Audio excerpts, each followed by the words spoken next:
বন্ধুসকল আপোনালোকক আকৌ এবাৰ স্বাগতম জনাইছোঁ মোৰ এইটো ভিডিঅ'ত। বন্ধুসকল আজিৰ ভিডিঅ'টো বিশেষকৈ সেইসকলৰ বাবে যিসকলে নেকি ফোনপে, গুগল পে, পেটিএম এনেকুৱা ধৰণৰ এপ ব্যৱহাৰ কৰে আৰু UPIৰ জৰিয়তে পে'মেণ্ট কৰে, তেওঁলোকৰ বাবে আহিছে এটা নতুন আপডেট।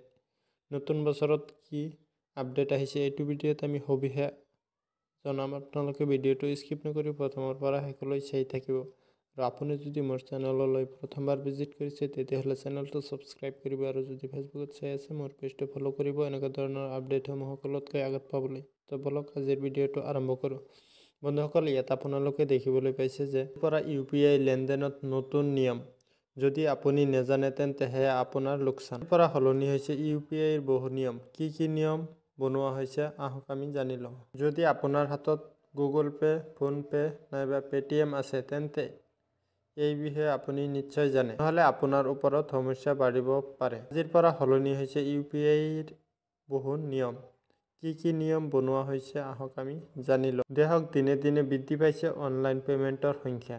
এই ক্ষেত্ৰত ইউনিফাইড পেমেণ্টছ ইণ্টাৰফেচ UPI এতিয়া দেশৰ অন্যতম শ্ৰেষ্ঠ পে'মেণ্ট ব্যৱস্থা। এই লেনদেন আৰম্ভ হোৱাৰ পৰা ভাৰতৰ ডিজিটেল লেনদেন দ্ৰুতগতিত বৃদ্ধি পাইছে। শেহতীয়াকৈ ৰিজাৰ্ভ বেংকে 2024 চনৰ 1 জানুৱাৰীৰ পৰা UPI গ্ৰাহকৰ সুবিধাৰ্থে নতুন নিয়ম প্ৰৱৰ্তন কৰিছে। একেলগে অধিক ধন প্ৰেৰণ কৰিব পাৰিব। NPCIয়ে UPI লেনদেনৰ বাবে নতুন সৰ্বোচ্চ দৈনিক ধন পৰিশোধৰ সীমা 1 লাখ টকা নিৰ্ধাৰণ কৰিছে। 8 ডিচেম্বৰত RBIয়ে শিক্ষা আৰু স্বাস্থ্য সেৱা খণ্ডৰ পে'মেণ্টৰ বাবে UPI লেনদেনৰ সীমা 5 লাখ টকালৈ বৃদ্ধি কৰে। পূৰ্বে এই ক্ষেত্ৰত লেনদেনৰ সীমা আছিল 1 লাখ টকা। বন্ধ হ'ব UPI নিষ্ক্ৰিয়। ভাৰতীয় নেশ্যনেল পেমেণ্টছ কৰ্পোৰেচনে পেটিএম, গুগল পে, ফোনপে আৰু বেংকৰ দৰে পে'মেণ্ট এপক UPI ID আৰু নম্বৰ নিষ্ক্ৰিয় কৰিবলৈ কয়। এবছৰতকৈ অধিক সময় ধৰি নিষ্ক্ৰিয় হৈ থকা UPI ID সমূহ এতিয়া বন্ধ কৰা হ'ব। বাবে ব্যৱহাৰ নোহোৱা UPI ID আৰু লিংক মোবাইল নম্বৰ নিষ্ক্ৰিয় কৰা হ'ব।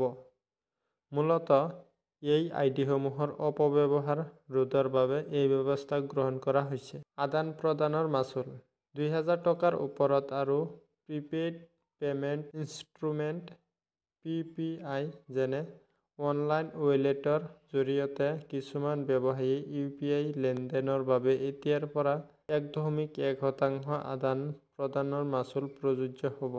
নতুন 4 ঘণ্টাৰ সময়সীমা। অনলাইন পে'মেণ্ট জালিয়াতিৰ ক্ৰমবৰ্ধমান প্ৰাদুৰ্ভাৱ হ্ৰাস কৰিবলৈ পূৰ্বে লেনদেন নকৰা ব্যৱহাৰকাৰীসকলৰ মাজত প্ৰথমবাৰৰ বাবে 2000 টকাৰ ওপৰত ধন পৰিশোধ কৰাৰ বাবে 4 ঘণ্টাৰ সময়সীমা থাকিব। অতি সোনকালেই UPIৰ সদস্যসকলে টেপ এণ্ড পে' বৈশিষ্ট্য সক্ৰিয় কৰিব পাৰিব। UPI ATM ৰাজ্যজুৰি RBIয়ে UPI ATM মুকলি কৰিবলৈ ওলাইছে। এই ATMসমূহৰ জৰিয়তে আপুনি এটা QR কোড স্কেন কৰি আপোনাৰ বেংক একাউণ্টৰ পৰা পোনপটীয়া নগদ ধন উলিয়াব পাৰিব। 2023 চনৰ অক্টোবৰ মাহত 17.16 ট্ৰিলিয়ন টকাৰ তুলনাত 1.4% বৃদ্ধিৰে 2023 চনৰ নৱেম্বৰ মাহত UPIৰ লেনদেনৰ মূল্য 17.4 ট্ৰিলিয়ন টকা হয়। একে সময়তে এমাহৰ পূৰ্বে 1141 বিলিয়ন লেনদেনৰ সংখ্যা 1.5% হ্ৰাস পাই 11.24 বিলিয়ন হৈছে। তো বন্ধুসকল আজিৰ ভিডিঅ'টো ইমানেই। ভিডিঅ'টো ভাল লাগিলে ভিডিঅ'টোত এটা লাইক কৰি দিব। তো আজিৰ ভিডিঅ'টো ইমানেই। লগ পাম আৰু এটা নতুন ভিডিঅ'ত। তেতিয়ালৈকে ভালে থাকক, সুস্থ থাকক তাৰে কামনা কৰি আজিৰ ভিডিঅ'টো ইয়াতে সামৰিছোঁ। Bye bye.